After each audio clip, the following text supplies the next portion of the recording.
Hi, my name is Aga. I'm a fireman, 25 years old, and like everyone else, I'm a sinner. I never felt any importance or any need of going to church or nurturing my soul or growing a relationship with our Creator. Churchgoers, for me, were a bunch of hypocrites washing away their sins every Sunday. Then comes the following day, and everyone resumes their dirty habits, back to their old corrupted selves. As for me, I have accepted my fate. I was bound to enjoy the rest of my days here on earth doing what I deem fun. Fun meaning whatever is pleasurable and easy that will ultimately lead me to an ecstatic state of happiness. I get to define what is good and what is bad based on my circumstances. What doesn't favor me is bad for me, and what favors me is good for me. Very simple and easy.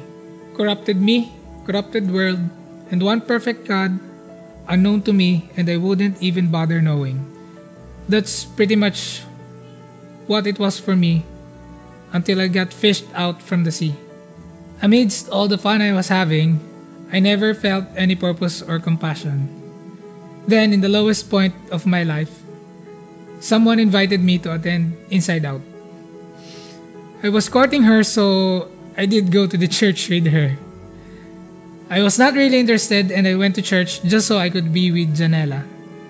But God worked His wonders. Bit by bit, I understood my existence.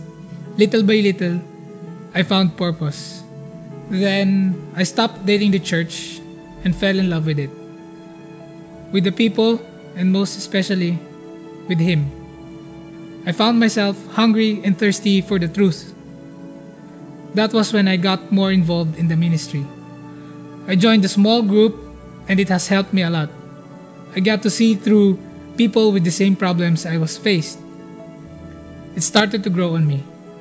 Led by the wise communicators of Inside Out Church Cabanatuan, Sir Dehan, Ate Jane, and Sir Jeff, I understood that we are all flawed, but He sacrificed Himself and redeemed us all from all our sin, and that is the most amazing thing that ever happened to all of us, which I failed to recognize before.